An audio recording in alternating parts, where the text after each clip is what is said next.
and welcome to a special edition of Quiet Riot, the first one of 2026. Louder than your uncle at a Christmas party. I'm Alex. And I'm Kenny. And I'm Naomi. We're here to fill your ears with tidings of mirth, wonder, and a small dose of moral panic, because today we present an entire episode of Wokey Dokey and Grin And Share Its. And it's very appropriate, I think, because this will go out as Season 3, Episode 1. So let's start as we mean to go on. Now, each week we sift through the embarrassment and the riches, picking out our favourites while hoarding the rest like some kind of festive, slightly judgmental squirrels. Oh, yes, we do. We catalogue it, we archive it, and then we reach for it whenever we can't think of anything else to fill a pre-recorded show. So today we're sharing our favourite underreported stories of wokeness gone mad and the delightful reports of good news that actually warmed our cockles. Before we kick off, a reminder that these shows don't record themselves, nor are they free to produce, so please consider chucking us a few quid over at ko-fi.com/quietriotpod if you can.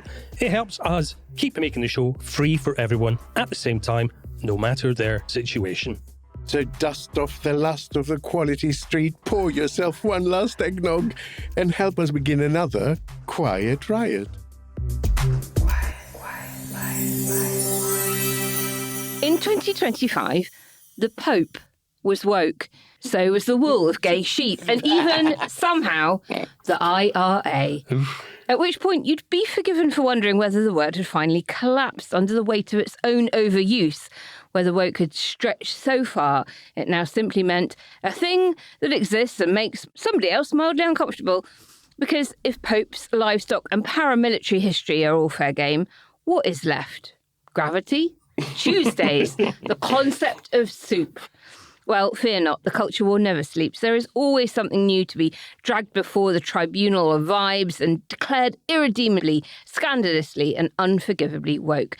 And because it is our solemn duty to document this descent into semantic chaos, to stand in the wreckage of meaning and gently point, we return once more to this segment where language goes to die.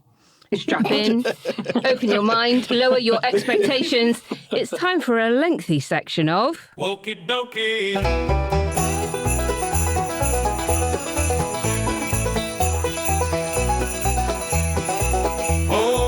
I swear, by the end of 2026, either the concept of soup, gravity, or Tuesdays will have been a Wokey Dokey.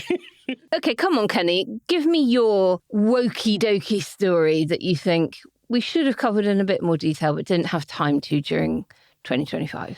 Well, we didn't do a Wokey about gay growth. Is anybody up for some gay growth? Alex, how's your gay growth? I have experienced gay growth on many occasions, thank you. This one landed in front of us via a comment by one of our followers on Blue Sky. Post Malone, ergo Proctor Malone, one of my favourite Blue Sky handles. Thank you very much for this. The instalment that you're about to hear comes courtesy of Actual Economics, which is always awkward for people who think woke is a vibe rather than a measurable force. It comes from urban theorist Richard Florida, and it dates way back to 2008, but it's aged like a fine wine. The author was writing about what he cheerfully called the Gay Bohemian Index in a book called Who's Your City? Florida and his colleagues looked at what really drives housing values in cities. Not the pink vibes. pound, the pink pound. The pink pound. It means something that you don't think it means, Alex, doesn't It's it? usually what happens after you experience gay growth. The Quiet Riot Christmas Cracker Joke book is available from all the usual outlets. And Alex will do a calendar for 2027. I'll do the audiobook version. So you can see where this is going, listeners. So Florida and his colleagues were looking at what drives house values in cities. Not vibes, not patriotism, not even the flag density per lamppost. They were looking at actual data, which we like on Quiet Riot. His first finding, it's not wages that correlate most strongly with high house prices, it's actual wealth, it's capital gains, it's investment. The boring, grown-up stuff. Education, human capital, even the mix of jobs. All of these helpful, but not decisive. But what was the big factor? Well, the concentration of artists, of musicians, of designers, and of gay people. Not separately, all together. It's the sort of people who drank oat milk before it was fashionable and who have ruined an area by opening a flipping art gallery. Mr. Florida ran the numbers every which way. He ran different models, he ran different regions, he ran different variables, and he got the same result every time. Now, at this point, it's traditional for people to start shouting, "Ah ha ha! Correlation isn't causation, my friend." Florida anticipated that too, so he dug deeper. He controlled for income, education, demographics, human capital, and the result? The presence of gays and bohemians didn't just follow growth, it had a direct relationship. In other words, and pay attention here, gays and bohemians don't just move to prosperous places, they help create them. And this is where it gets awkward. Because appealing to gays and bohemians is, in some circles, considered deeply woke. Yet the data says if you want growth, rising incomes, investment, and desirable cities, you want the very people that certain sections of society rant about. So, if gays and bohemians drive economic growth, and courting gays and bohemians is woke, then economic growth itself is woke. It is. Which may go some way towards explaining the post-Brexit economy. It also puts a whole new spin on the phrase, "not in my backyard." Oh, Oh, come on, that was good. That was dear. good. What's your first choice, Naomi? Another Wokey Dokey that we stumbled across, and thank you to the various different people who flagged it at the time, was the pretty expensive to attend, based in a very traditionally conservative voting part of London. It is the Chelsea Flower Show. And I didn't think that could ever creep into the realms of being discarded by the frothing right wing as woke. But the Royal Horticultural Society has now been declared a hotbed of radical leftism. A hotbed? Yeah, a royal society. A flower bed. Hotbed. Yes, quite. If your garden celebrates diversity, sustainability, or, heaven forbid, an ADHD-friendly planting scheme, you are now a full-blown cultural extremist, because apparently wanting your flowers to actually reflect the world that we live in, where everybody isn't white and rich and perfectly symmetrical, is a sinister woke plot. And the Royal Horticultural Society, who have been quietly, nurturing biodiversity and teaching children about pollinators and encouraging environmentally conscious landscaping, are now being labelled as garden wokery. And look, it just makes me want to plant a sunflower in the shape of a middle finger, just to keep the sanity intact. So, yeah, I mean, look, there we go. Just the most quintessentially British upper-class pursuit of, we're all off to the Chelsea Flower Show.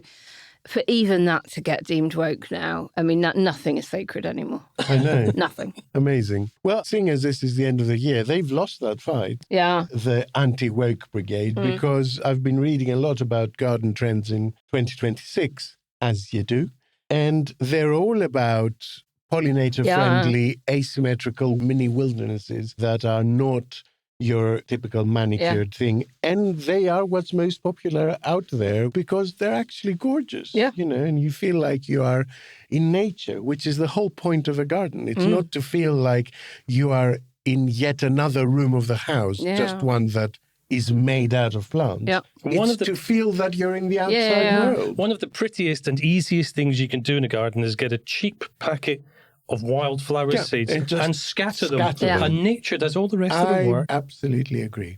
Go on then, Alex. You are the king of Wokey Dokeys, but surely there are a few you had up your sleeve and just didn't There have are to a fit few in. that pained me to not have included. So Donald Trump, president, historian, and pile of white laundry that happened to go in the wash with a fuchsia sock. He basically said, losing the war in Vietnam. Oh, of course, yeah. That America could have won every war it's gone into. And the reason it didn't was because of woke. So yes, woke has been around longer than you think. Let's have a little listen. So we won the First World War. We won the Second World War. We won everything before that and in between. And then we decided to go woke and we changed the name to Department of Defense. So we should have won every war. We could have won every war, but we really chose to be politically correct or wokey. And we never wanted to win wars that every one of them we would have won easily with just a couple of little changes. And he didn't even just say it once. If you think that this was an accident, a few days later, he repeated it at a rally.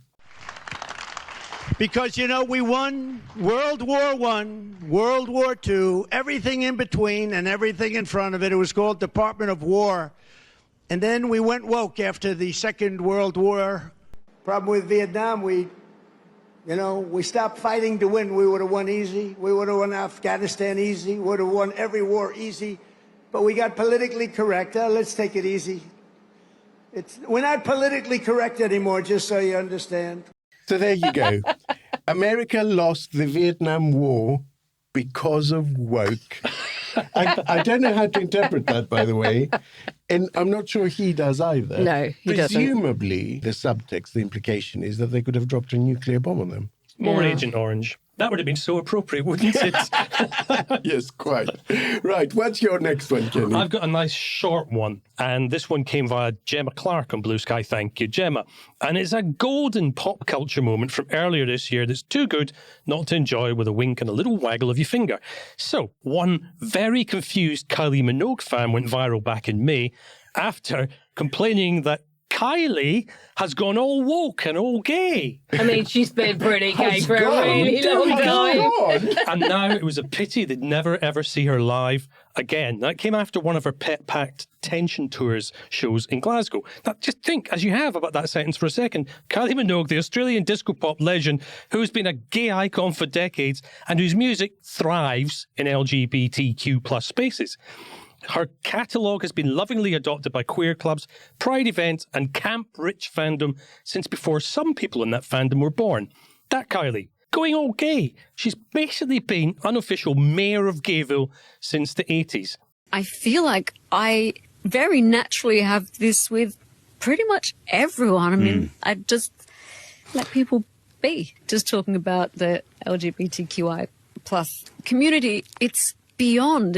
I have always appreciated at my shows where you've got kids, the parents, the grandkids, the row of muscle Marys, the drag queens, some blokes, like just the cross-section of people, and it's pretty overwhelming. I don't know how to wrap it up, that feeling, but it's incredible, and I hope I keep delivering and people know how much it means to me. Now, here's the thing. It took this fan, and he's called Brian.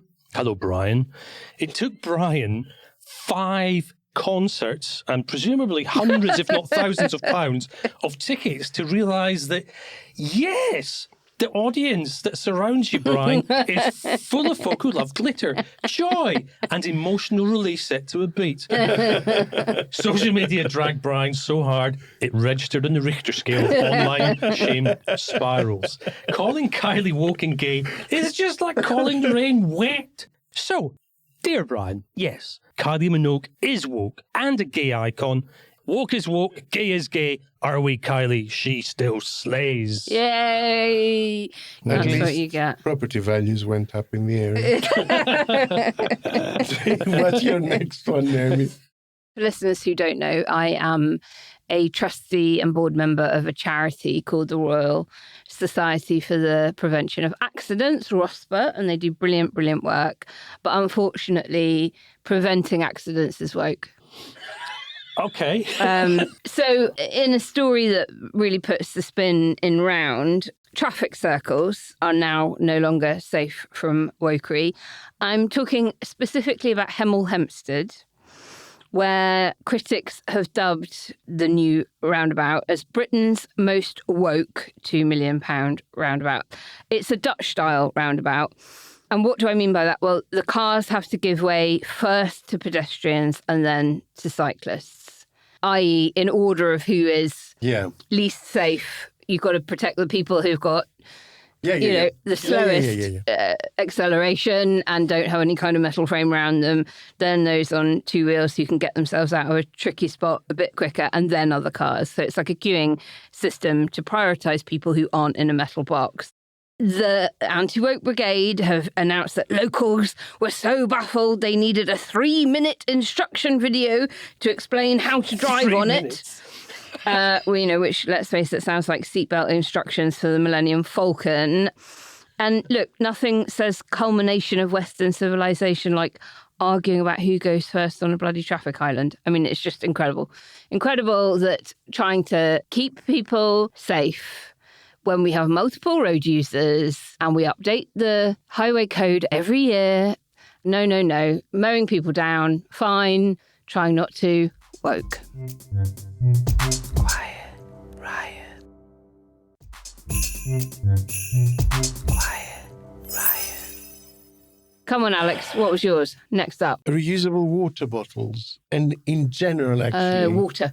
Yes. Right. No, you say that in jest, but actually it's true. Hydration in general. Woke. But look, we've only been able to sanitize water for the last, empires were built by people who were just constantly drunk because we drank mead and ale because it wasn't safe. It wasn't safe to drink non-alcoholic beverage. And the source for this is even more surprising. A lot has been written about it since, but really the kickoff for this was writer Ian McEwan. Okay. Who told the Cheltenham Literature Festival that 30 years ago, nobody had bottles of water. You had a drink from the tap when you got home. And suddenly, we were persuaded that you can't go 10 minutes without being thirsty. This is derangement. Right, okay. I don't understand it at all. And then this has been picked up. And the further spin to it is that Gen Z basically all walk around with reusable water bottles. Seems quite sensible to me, considering buying water from a shop is incredibly expensive in this country. You were in Cyprus recently, right? Yeah. It's like 50p. It's only here that you walk into a sandwich shop and it's £2.50. Well, that's because we all drink from the puddles in this country, isn't it? Yes, as we should. 30 years ago, everyone drank from puddles. Stop filling in potholes. They're woke. They deny us our water. It's become this big cultural fight now about why young people carry around reusable bottles. Well, because they're better than non-reusable bottles.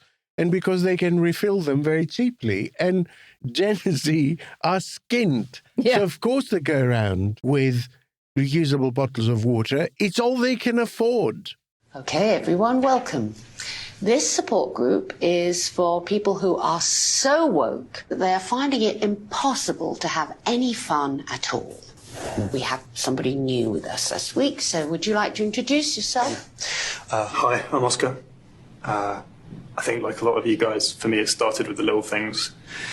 Signing an online petition, going to a march. Well, I mean, before I knew it, I was writing to The Guardian about LGBT representation in the Harry Potter books. Which is shocking, by the way. All right, Lily, we've all read your blog. Don't worry, Oscar, you've come to the right place. You see, it's a slippery slope.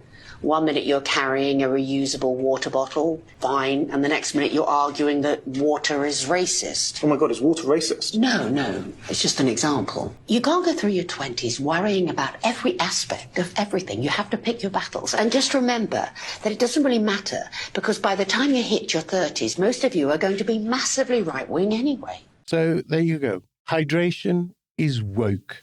I've got one. That's very good for the skin. Very good for the skin. I've got one that is a bit related to your last one, Kenny, with Kylie Minogue.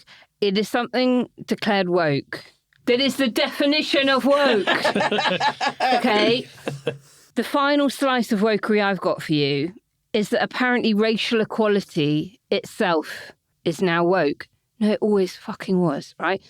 You heard that right. The very idea that different groups should not be treated unfairly has apparently become a radical headline-grabbing threat because the Justice Department rolled back, this is in the US, regulations encouraging institutions to monitor disparate outcomes among racial groups. So basically, hey, maybe check you're not accidentally building a system that favours one group over another.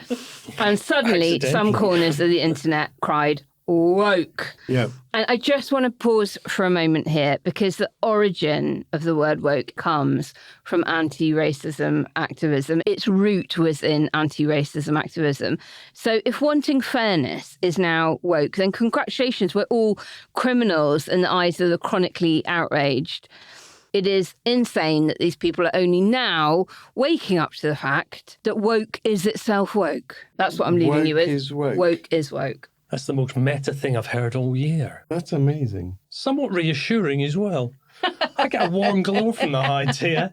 It turns out we were right all these months. And do you know what?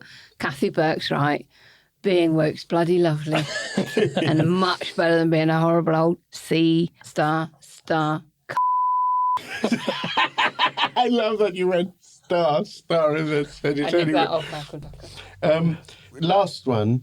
So the journal Nature Communications, a scientific journal of the Springer Group, has had to defend itself against accusations that it had a social justice agenda when it invited expert Anna Krylov to be one of its peer reviewers. She attacked the journal because it invited her. So it's had to defend its reputation from accusations of DEI wokeness from the actual person that it invited. Krylov is a big supporter of President Trump and has been part of the people trying to drive American universities away from promoting diversity. Krylov said that the topic that she was invited on was within her field of expertise. And that she's eminently qualified to peer review this research and would normally welcome the opportunity. But because the journal had made a pledge in 2019 to take action to improve the diversity of the people who reviewed its articles and to intentionally and proactively reach out to women researchers, she couldn't accept it.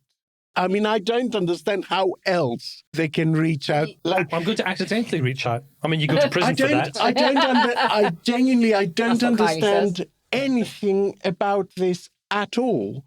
So she says she's the right person to be reaching out to and would accept it. But don't reach out to for me. the fact that she's a woman, basically. Right. She says she has no evidence that they reached out to her specifically because she's a woman. Are you sure she's not a cat? That's how my cat... I'm the very cat you want to stroke. I'm the very cat you want to love. Don't touch me! I mean, I found this truly the most confusing Wokey Dokey of the year. Like, reading this woman's interview in the Times made zero sense. Richard Dawkins backed her and said that too many journals were favouring authors because of their identity group rather than the excellence and importance of the science. But this is someone where you accept that the excellence and importance of the science is there. So I don't understand what the solution to this is for every reviewer to be a white bloke, presumably, because they're the only ones that cannot be accused of being approached out of wokery. I don't really know where to begin, Alex. I can't. I don't know where to begin. I don't know where to end. So she's saying, no, my work is brilliant and I am an expert and I'm the right person to review this, but I won't do it because I'm a woman. And I suspect that's why you approached me. Sometimes people think a tiny bit too much, don't they? Quiet Riot. Quiet Riot. It's so easy, isn't it, to doom scroll yourself into a state of permanent existential vertigo, to scroll past one mildly alarming headline and before you know it, find yourself in a pit of despair so deep even your houseplants are concerned. To wake up and realize your newsfeed has become a curated horror show featuring everything from economic doom to celebrity Twitter spats, although I do find those amusing. But the world is still remarkable, truly remarkable. Somewhere out there, scientists are accidentally discovering cures while trying to brew kombucha. Somewhere communities are collaborating with the enthusiasm of toddlers on a sugar rush. Somewhere a dog has once again outsmarted a fire alarm, a fox has stolen a policeman's hat, or an octopus has opened a jar, just to remind us that evolution is really showing off this week. There are pockets of joy, small, improbable, stubbornly persistent islands of good news floating on the ocean of shit. And if we don't spread that information, who will? Certainly not the algorithm, which would much rather you panic over the latest shocking Hollywood Botox mishap or the 6 ways your neighbor is secretly plotting to outlive you. So take a deep breath, sit back, unclench your jaw and prepare yourself because we are about to enter a feature-length, fully immersive, all singing, all dancing section of Grin and Share It. Good news is welcome to me. Bad news is hell to me. Good, good news. Do-de-o-do-lo, do-de-o-do-lo, do-de-o-do-lo, I want good news. What's your first choice, Naomi? It's teaching boys how to cook. Okay. In Japan. And it's a real victory for kitchens and gender equality everywhere. Because in Japan, schools have been teaching boys what we would have grown up calling home economics. And I think it's probably called something else now. And they've been doing it for over 20 years. And it's really paying off. And the result is that those boys who are now grown men are doing a lot more housework than their peers who didn't get the classes. So we're talking about, chopping vegetables without cutting off their fingers, ironing their own shirts without setting them on fire, and actually understanding what goes in a washing machine beyond throw it in and smash some buttons and pray for the best. So for anyone who's muttered, boys just don't help around the house, the science has given you a polite but firm I told you so, because it's not just about the chores either. What they found is that the skills are really building confidence and independence and a really surprising fondness for aprons. But let's be honest, if this approach spreads further, future generations could finally replace the mysterious man who can't even boil water memes with mature adults who actually know how to feed themselves. So I think that's a really lovely story showing that if we don't allow that gender segregation in certain subjects at school to creep in, then everyone is happier and better, especially these young men that grow into adults who can function for themselves and don't have to replace mummy with a wifey that does it all for them. Kenny, what's your first best of the rest, as it were? So, some genuinely cheering news for people who, like me, are fans of Scottish Hills, which was announced back in the spring, but is very much worth another outing because it gets better the more you look at it. The Scottish Wildlife Trust, which has been best known for running lots of little nature reserves, has gone large scale. And it's all thanks to a mystery £17.5 million donation. We don't know who was behind it. That's the first good thing about this story. Somebody with lots of money is actually doing something with it and not for their own aggrandisement. So they've bought the Inverbroom estate, which is near Ullapool, up in the northwest of the Scottish Highlands. It's a serious bit of land. It's a bit bigger than Dundee, and it's a wee bit bonnier than Dundee too. Sorry, Dundee. It's got rivers, it's got lochs, it's got peatlands, woodlands, mountains, and because it's Scotland, it also comes with a Victorian-era 11-bedroom lodge. Of course it blooming does. Of course it does. The lodge even has an indoor swimming pool because nothing says rewilding like a gentle backstroke before breakfast. So the plan is to convert that lodge into a holiday let. Luxury tourism will then help fund conservation alongside rents from farms and cottages which are already on the land. And it's part of a growing trend where conservation charities and community land buyouts quietly bankroll nature recovery using people who can afford very nice weekends away. It's capitalism, but with a little bit more moss. That management includes dealing with one of Scotland's longest-running ecological headaches, deer, which conservationists blame for overgrazing upland areas, stripping native woodland and shrubs from regenerating naturally. And many conservation-minded landowners now carry out aggressive deer culls to give trees half a chance. Crucially, this isn't being done to the local community, but with it. Scott Rennick, whose family has farmed at Inverbroom for 3 generations, put it like this. Our grandfather, he says, moved to Inverbroom in 1933. What was that? Our grandfather, who art in heaven. Harold be thy name. Our grandfather moved to Inverbroom in 1933, so the family have had a knowledge of the land for 92 years. There's an incredible diversity of wildlife on the estate, from sea level way up to 3,300 feet, from seals on the shore to ptarmigan on the tops. It's exciting to be involved with a highly respected organisation who will take traditional hill farming and wildlife preservation hand in hand so that we can continue to farm in a way that protects the natural environment. So, it's exactly the sweet spot. Farming continues, nature recovers, carbon stays put in the peatlands up there, wildlife returns, and the whole thing pays for itself without flogging off the land or pretending money doesn't exist. It's rewilding with an actual swimming pool. What's not to like? Love it. How about you, Naomi? I've got an aquatic themed one as well. It's a horny beaver. Okay. I love beavers. Especially horny ones. This is where Alex and I disagree now. Especially Kylie Minogue. No. So, The Great Escape. Steve McQueen.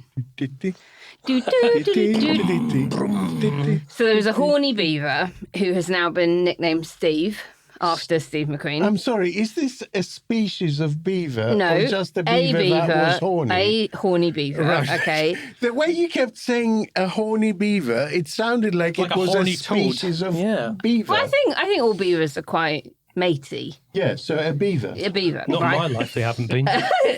So Steve kept escaping in the search for Mrs. Steve. He was meant to be being released properly into the wild under a conservation program, a reintroduction program for beavers into a particular area, because they are so brilliant at helping reduce flood risk and increasing biodiversity and all of that. But he just couldn't wait. So he just chewed himself out of his enclosure and started causing mayhem, basically. Staff were baffled. Fuck this. Gates were chewed, fences were bypassed. I'm off out. And it's kind of hard not to cheer for him. You know, this free-spirited, resourceful, determined animal taking charge of his own life. Chasing wood wherever he could find Yeah, it. It's about to be released as well, right? Yeah, Anyway. and eventually he has had to be collected. He escaped in Northumberland. He was never going to find a Mrs. Beaver up there. So they have now released him in Wales with a Mrs. Beaver, where they're getting on with it and having a nice life and doing all of the wonderful things that beavers do, building dams, bringing life to the area like mayflies, dragonflies, bats and frog spawn.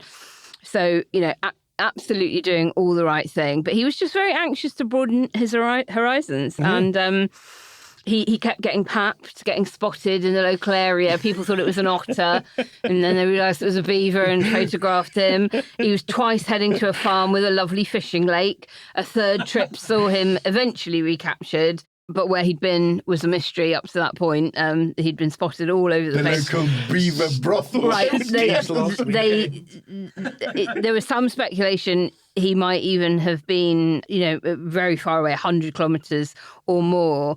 But he has now been released with a compatible female in an enclosure to start a family. Now, of course, a few local farmers have got annoyed with Steve's exploits en route because he did gnaw down some new saplings that had been put up, and farmers tend to hate beavers because they can flood a field that's got crop in it and things like that. So, you know, you do have to reintroduce them in a careful way and in collaboration with the local agricultural industry. But no, I just kind of like love the perfect metaphor of Steve for 2025.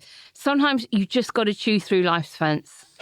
Embrace adventure, ignore the rules that everyone else thinks you should follow, and do it all while improving the ecosystem. Yeah. And with a bit of luck, you get Mrs. Beaver thrown in for good value. Exactly. Arranged marriage works. What would a beaver, could be like a dating app like Tinder, but BEAVR, and you miss out the E, like Grindr, Tinder, Beaver.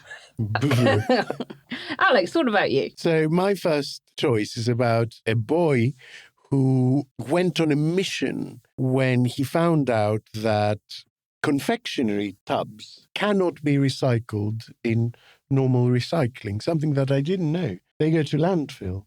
And so he went on a mission and collected 2,500 of them under a scheme called Tub to Pub, where they squish them into outdoor furniture. Oh, cool. And quite jolly outdoor furniture it is as well, like nice colours. Quality seat. Very good. So he was nicknamed Sweet Tub Teddy, this kid, after doing this, and was very surprised to arrive at school one day and find a buddy bench in the playground with a little plaque that said, "With thanks to Teddy for your outstanding efforts." Well done, Teddy. Oh, Teddy. That had actually been made out of the polymers that he had recycled. This is also, by the way, supported by Macmillan Cancer Support, because those polymers also tend to get into the food chain and the water supply, and they're very carcinogenic. So I absolutely loved this story. It absolutely goes against this notion that young boys are all, somehow subverted by TikTok or whatever. And I will drop a link with a video to him, because the best thing about this story is that he actually looks like Sweet Tub Teddy. Oh, He he's the actually cutie. looks exactly Oh, in a good way. as you would expect that amazing kid to look. Oh. Good on him. Listeners, if you can't see the picture, it's not Augustus Gloop. He's a cute kid. Quiet Riot. This episode is brought to you by Dead Man's Wire, the new film from Wokey Entertainment. Dead Man's Wire is the incredible true story of the 1977 kidnapping that turned an aspiring entrepreneur into an outlaw folk hero. Directed by legendary filmmaker Gus Van Sant, Dead Man's Wire stars Bill Skarsgård, Dacre Montgomery, Carrie Elways, and Myha'la, with Coleman Domingo and Al Pacino. In select theaters January 9th, everywhere January 16th. Quiet Riot. Cast your minds back to September when people across the country were getting properly vexed about all those St George's crosses popping up everywhere. Remember? Well, down in South Wales, someone clocked this and decided the situation required a response, not an argument, not a social media pylon, just a very Welsh shrug, followed by some very Welsh action. Overnight, a road bridge in Pont Llanfraith in Caerphilly was redecorated, not with more St George's flags, but with flags from all over the What world. was that pont again, Henry? Pont Llanfraith. Thank you. It's all about the ch. Thank you. So, this bridge overnight was adorned with more than a dozen flags. It was a glorious mashup of colours and countries, and it turned the bridge into a cross between a United Nations summit and a particularly well-travelled washing line. And, best of all, right in the middle of it, one simple message hung proudly for passing drivers to enjoy. And it said simply, "Flags, is it?" And that was it. There was no rant, there was no lecture, and it perfectly captured a very specific Welsh talent for deflating nonsense without ever raising your voice. I tell you now, if we could capture that attitude and apply it to more of the nonsense that winds us up, the world would be a better place. Thank you, Wales. Flags, is it? I do like that very much. And to end on, this is genuinely just brilliant, brilliant news. So the first instance of Huntington's being successfully treated Yay! for the very first time in this country by Professors Ed Wild and Sarah Tabrizi. That very British-sounding name, I'll make no further point.